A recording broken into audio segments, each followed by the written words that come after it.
On December 5, 2022, a team in California did the impossible. They created a miniature star on Earth. For a fraction of a second, they produced more energy than they used. Nuclear fusion, the power of the sun, was no longer science fiction. But here's the shocking truth. That breakthrough wasn't about giving you cheaper electricity next year. It was the first domino in a chain reaction that will, by 2060, make countries that rule oil today irrelevant. What if the next world war isn't fought over land, but over who controls the beam of energy from space? What if your neighbor's car, not a power plant, becomes the bedrock of your city's grid? This is the coming reality. By 2060, the global power grid will be unrecognizable, and this transformation won't just change your light bulb, it will trigger geopolitical earthquakes, redefine wealth, and force us to answer a terrifying question. Are we building a utopia of limitless power, or a system so complex and interconnected that its failure could plunge civilizations into darkness?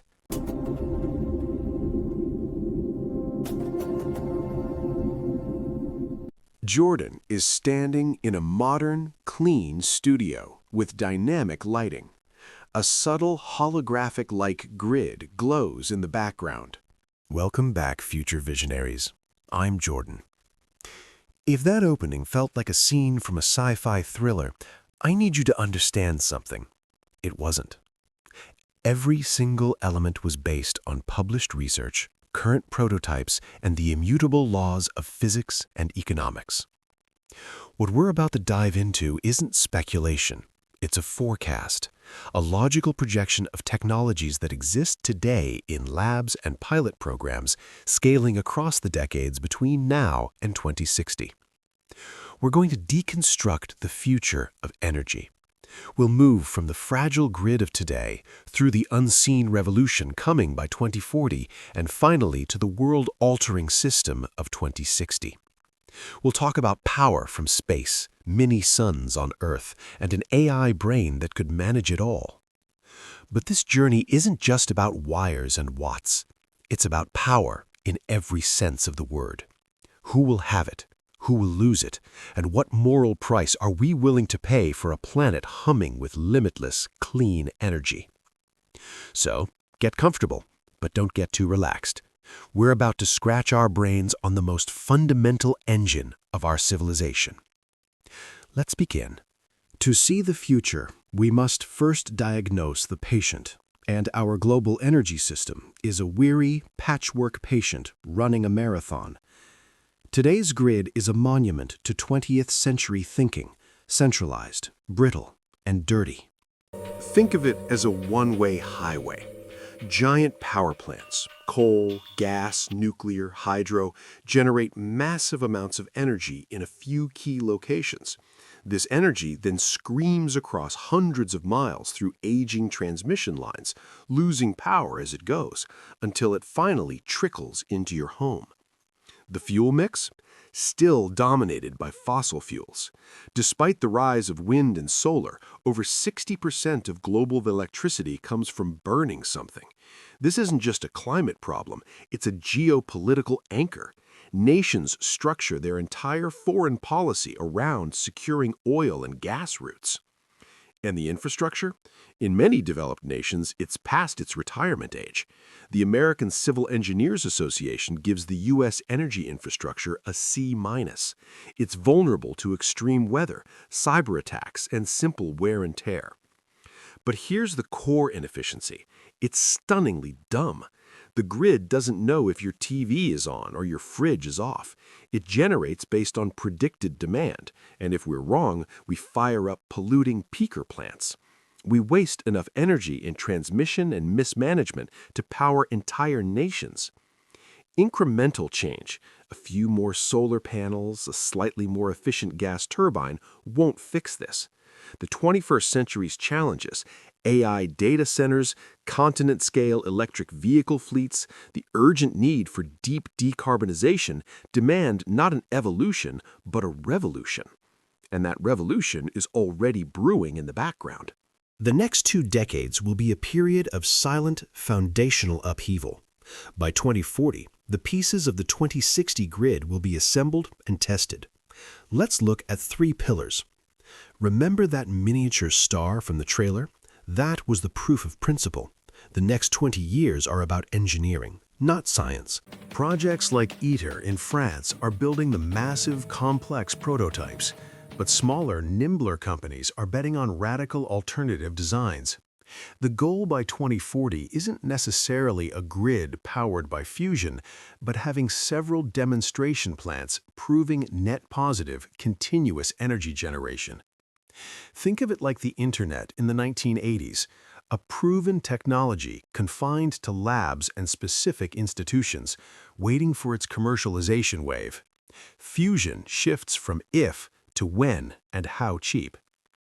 This is perhaps the most mind-bending concept: space-based solar power, SBSP. Here's the simple, authoritative explanation. In space, there's no night, no clouds, no atmosphere filtering the sun's energy. A single satellite could capture up to 40 times more energy per area than a ground-based panel. It converts that solar energy into microwaves or lasers, non-ionizing radiation. Think of it as a focused beam of the same energy that heats your food in a microwave oven, and beams it down to a receiving station, a rectenna, on Earth. By 2040, we will likely see the first operational pilot project. The European Space Agency has its Solaris initiative. China has stated clear ambitions. The technology, solar cells, wireless power transmission, robotics for in-space assembly, is advancing rapidly. The philosophical question this forces on us is stark. Who owns the sun's energy? If a satellite in geostationary orbit can beam power to any point in a hemisphere, does that energy belong to the country that built it, the country it flies over, or all of humanity? We have no legal framework for this. You cannot manage a grid of millions of fusion plants, orbital arrays, wind farms, and, crucially, billions of consumer devices with human operators. Enter the self-healing, predictive grid. By 2040, advanced AI will be the grid's omnipresent brain. It will predict local demand down to your city block by analyzing weather, traffic, and even social event schedules. It will negotiate in real time. Here's a real-world example today. In Vermont, a utility is piloting a program where they can draw power from the batteries of customers' electric vehicles during peak demand. You get paid, the grid stays stable. Now scale that to 100 million EVs. The AI will see a storm coming, pre-position emergency power, isolate damaged sections automatically, and reroute power in milliseconds. This isn't speculation. These are the stated goals of grid-edge technology firms like AutoGrid, Siemens, and countless startups. But this gives rise to a profound moral implication. In a grid this smart, privacy is dead.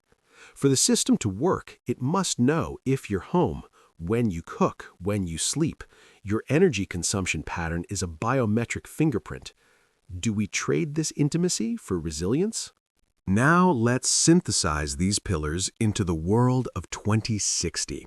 This is where the true disruption hits society. This is where fusion comes into its own. Where geography permits, compact fusion plants provide the relentless, always-on baseload power for megacities and industrial zones. They're not everywhere, but they're the new anchor. Giant SBSP constellations act as the ultimate peaker plant and strategic reserve. When Tokyo has a week of typhoons, it can contract for a few terawatt-hours from the orbital fleet. This turns energy into a just-in-time, globally tradable commodity, like data. Ultra-high-voltage direct current OUV-DC lines, the energy internet backbone, silently move gargantuan amounts of power across continents with minimal loss. Solar from the Sahara can power factories in Germany at noon. Wind from the American plains can light up East Coast cities at night. This is the most radical change for you. Your neighborhood is a microgrid. Your solar roof, your EV battery, your neighbor's home battery, all are interconnected nodes. The AI aggregates and optimizes this distributed energy resource, DER, swarm. You are no longer just a consumer, you are a prosumer, a producer and consumer. Your primary utility might be an app from Google, Tesla, or a company that doesn't exist yet. The old order collapses. Nations whose power was built on fossil fuel exports face an existential crisis unless they pivot with unimaginable speed. The new superpowers? Nations or corporations that master fusion engineering, SBSP, and grid AI hold the ultimate high ground. The nations that secure the most valuable orbital slots for SBSP.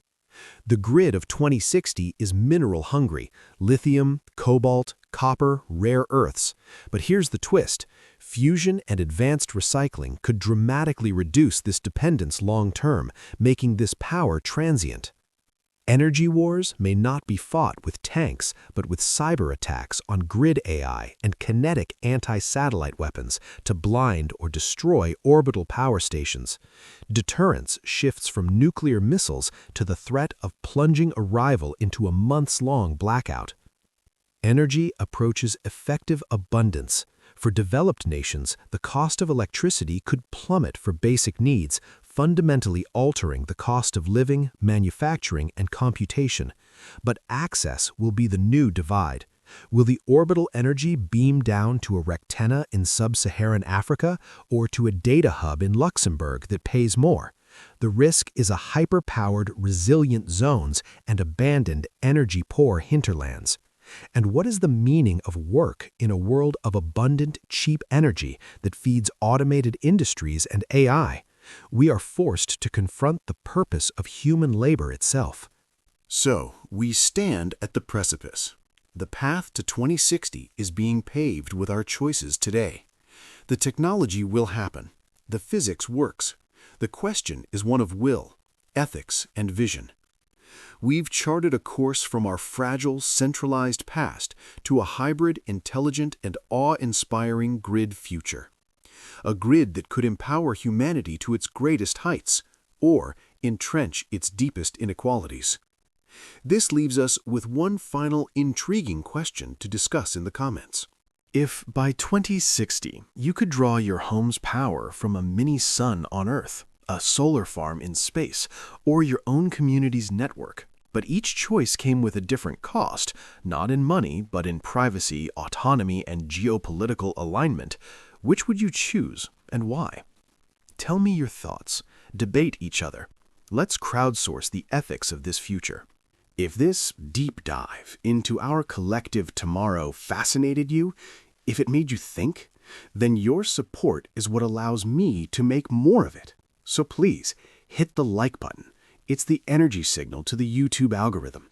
Share this video with one person you think needs to be part of this conversation, and subscribe to Future Vision Talks and hit the bell, because we're not just watching the future, we're building the framework to understand it together. I'm Jordan. Until next time, keep looking forward.